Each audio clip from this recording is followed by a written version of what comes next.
Silence is not weakness. Silence is not absence. Silence is not submission. Silence is power. The kind of power most people are too loud to ever understand. In a world that screams for attention, where everyone talks, tweets, reacts, and overshares, the one who chooses to remain silent becomes the most dangerous person in the room. Why? Because silence is not emptiness. Silence is calculation. It is focus.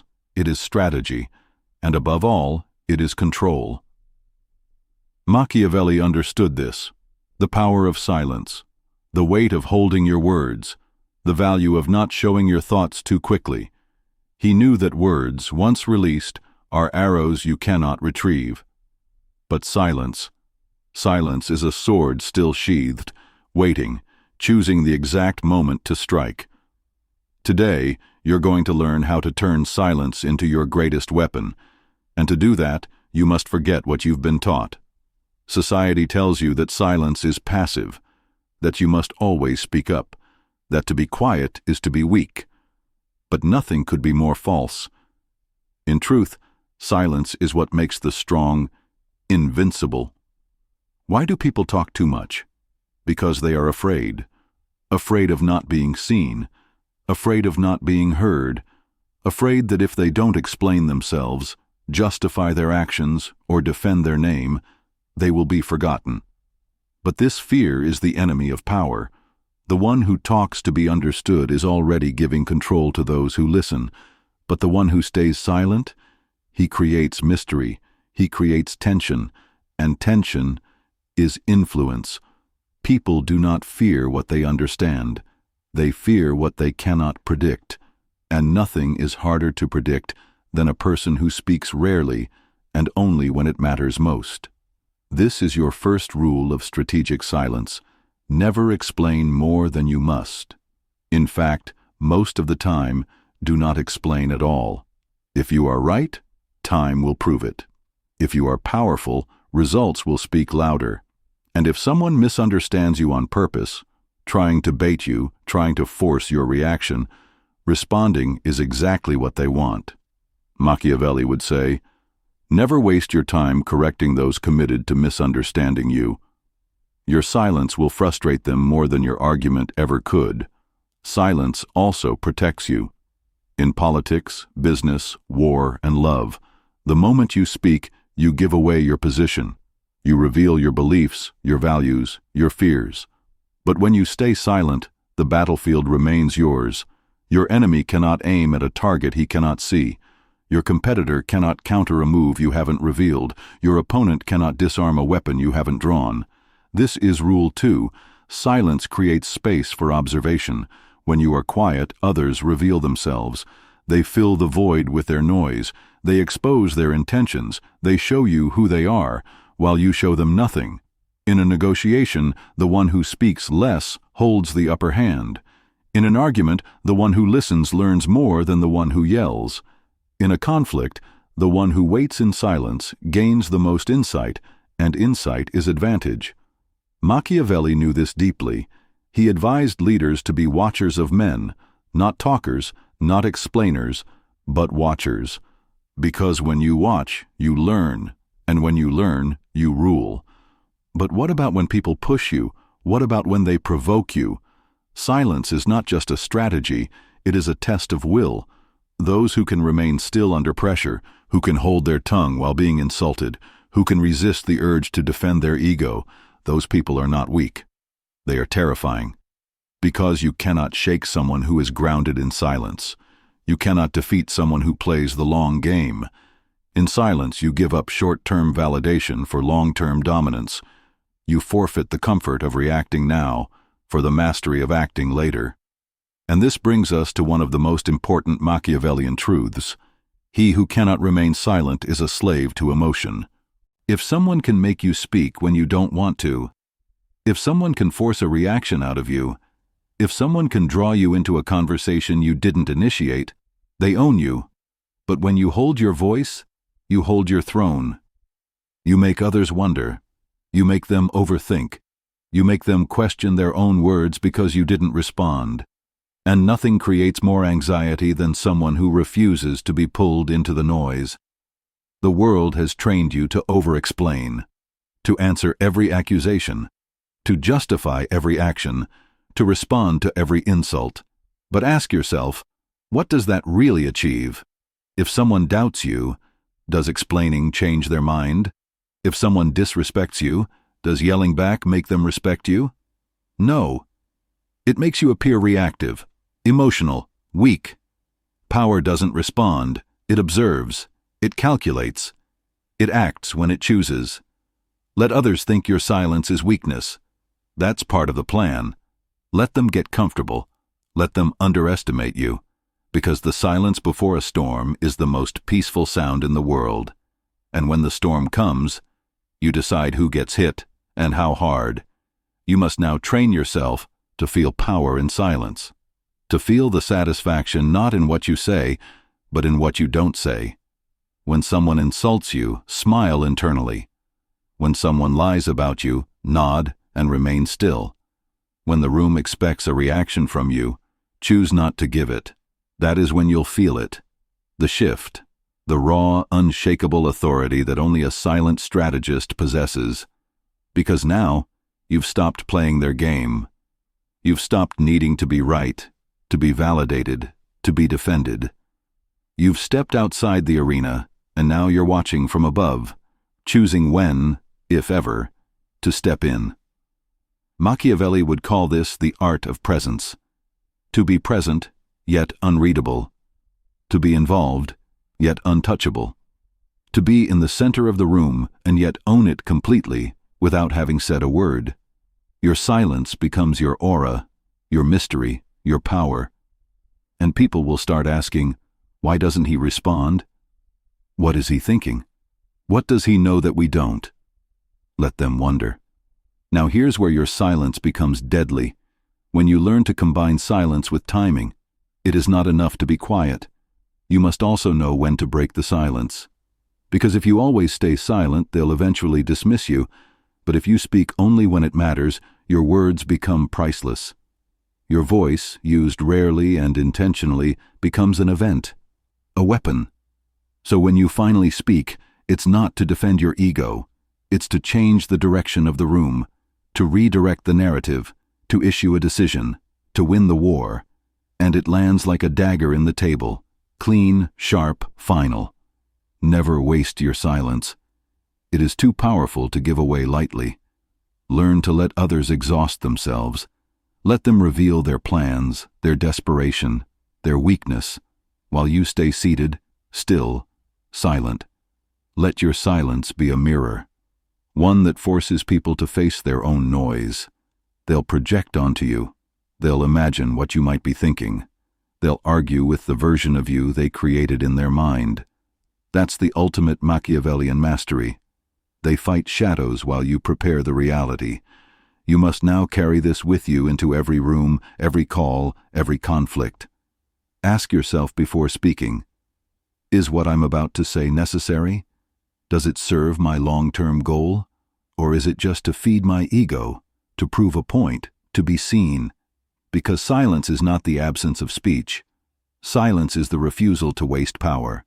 And as you rise, as your presence grows, as your name carries more weight, you will find that speaking becomes less and less necessary.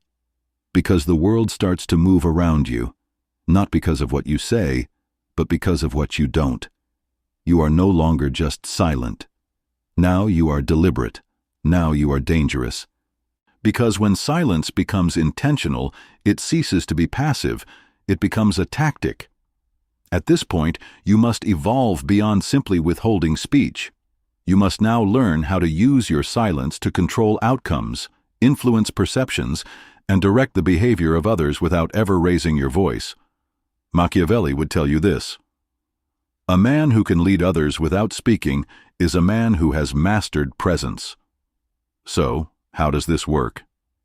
Let's begin with perception management. When you walk into a room and choose not to speak, people will begin to assign meaning to your silence. They will fill in the blanks. If you seem calm, they may call you wise. If you appear cold, they may assume you are powerful. If you smile without speaking, they'll interpret it as confidence or menace. Here's the secret. Let them believe what they want. Your job is not to correct their assumptions. Your job is to use them. Because the person who says nothing becomes everything in other people's minds. You become the reflection of their own fears, hopes, and doubts. They begin to project. They begin to wonder. They begin to react to a version of you that you never confirmed. This is psychological warfare at its finest. You've said nothing, and yet the room dances around your silence. But silence alone is not enough. It must be paired with observation. Observation is what gives your silence meaning.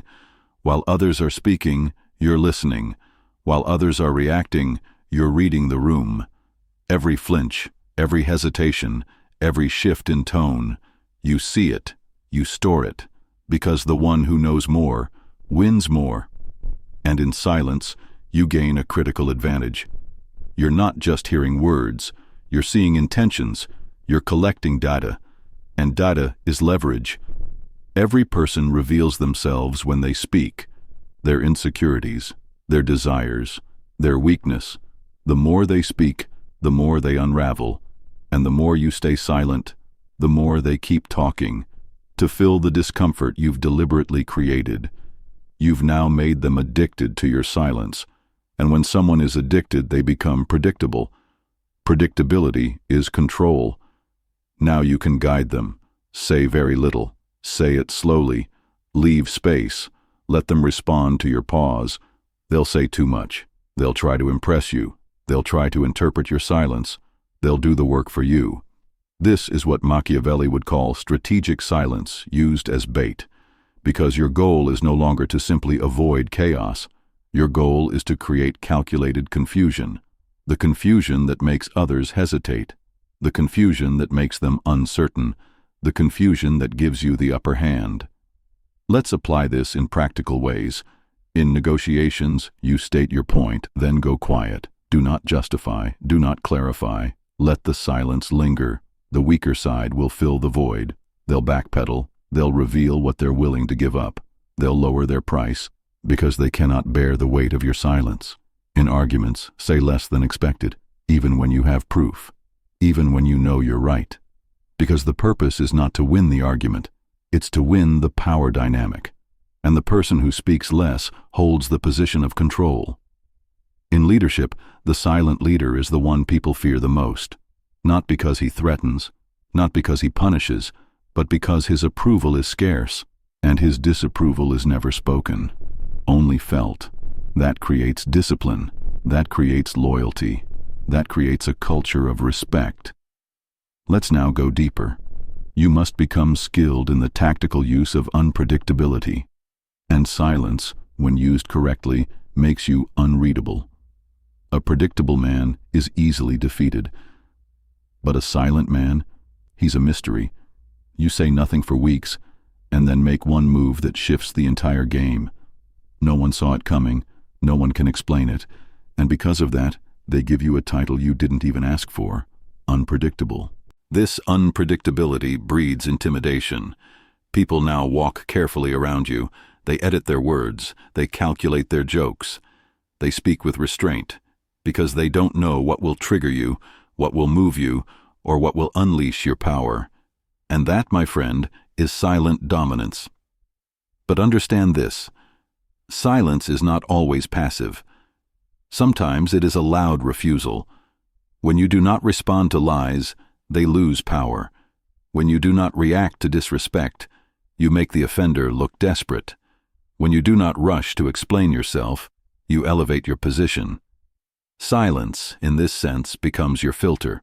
It protects your time, your energy, and your dignity. Not everything deserves your voice. Not every invitation to conflict deserves your presence. Not every attack deserves your sword. Because silence is not surrender. It is selection. You are choosing what deserves your reaction. You are choosing when to strike. You are choosing who is worth the war. And that is true sovereignty. Machiavelli believed that the most powerful rulers were those who appeared open, but revealed little. You can smile, you can nod, you can show warmth, but internally you remain guarded. Because once they know how you think, they can manipulate it. Once they know what you fear, they can exploit it. Once they know your plan, they can destroy it. But when you are silent, they know nothing. They can only guess, and they are terrified of being wrong. Now let's sharpen your weapon even more. Silence, used offensively, becomes psychological pressure. When someone insults you and you do not flinch, they feel uncertain. When someone gossips about you and you say nothing, they begin to feel exposed.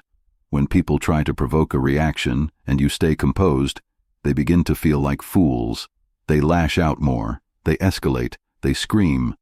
And the louder they become, the smaller they look, because you never moved. This is the art of making your enemy destroy himself. You are not fighting him, you are letting him fight his own reflection. And when the world sees you still, focused, and composed, while chaos erupts around you, they will not see you as passive. They will see you as in control. But let's go even further. True Machiavellian silence is not about hiding. It's about timing your reveal.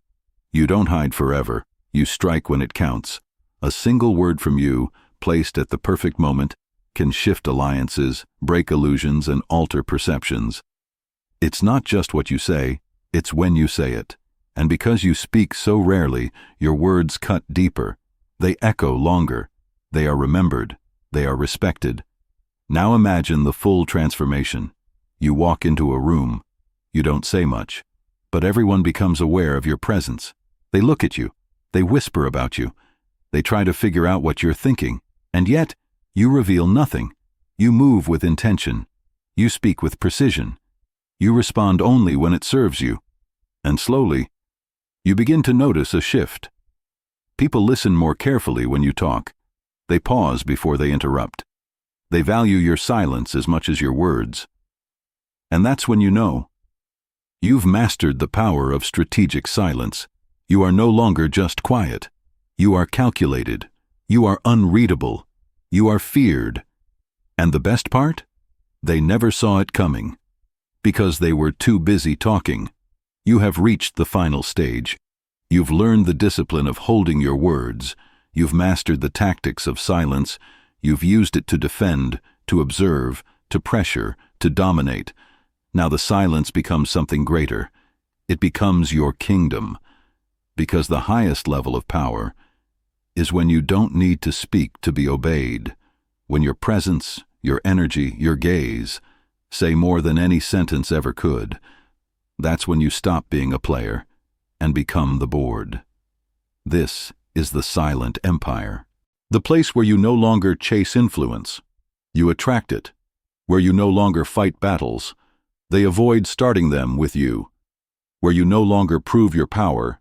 It's assumed. And here's the paradox that Machiavelli understood, though few ever do. The one who speaks least is often the one most listened to. Because when your words are rare, people treasure them. When your reactions are rare, people study them. When your silence is intentional, people reorient their behavior around it. You've become gravitational.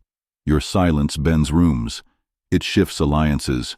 It changes the temperature of a conversation. And you've done it all by not reacting. Now understand this. Silence is not the final step of strategy. It is the foundation of all higher strategies. In silence, you control time.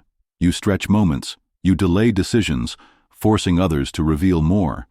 You control energy. You don't leak it with nervous chatter or emotional outbursts. You contain it until it becomes focused, surgical, lethal. You control meaning. You let others wonder, guess, and invent stories, while you move in total clarity behind the curtain. And that is where you now live, not in the noise, but above it. Not in the game, but in the architecture of it. You are the man who speaks less, but owns more, who explains less, but is understood more, who reacts less, but is feared more, because you have mastered the one rule that separates rulers from the ruled. The one who controls himself controls all. It's not about domination through force. It's about influence through stillness. It's not about noise. It's about precision. It's not about being heard all the time. It's about being remembered every time. Now, a final warning. There will always be those who misunderstand your silence, who see it as weakness, who call it avoidance. Let them. Because the most powerful people in history were always misunderstood in their lifetime until it was too late. Let them underestimate you. Let them call you cold, distant, emotionless. Those are the words of the insecure, because what they truly fear is not your silence, but what lies behind it. A mind that calculates, a soul that endures, a will that does not bend. You have learned to walk through fire without screaming. You have learned to be insulted without defending. You have learned to be tested without reacting. You are now unshakable, and that is what makes you untouchable. You don't need approval. You don't seek validation. You don't play for applause. You move in silence. You win in silence. And when the world finally realizes the weight of your presence, it will be too late to stop you. That is the power of strategic silence, and that is what Machiavelli would have called the final victory. Not to speak louder, but to never need to speak at all,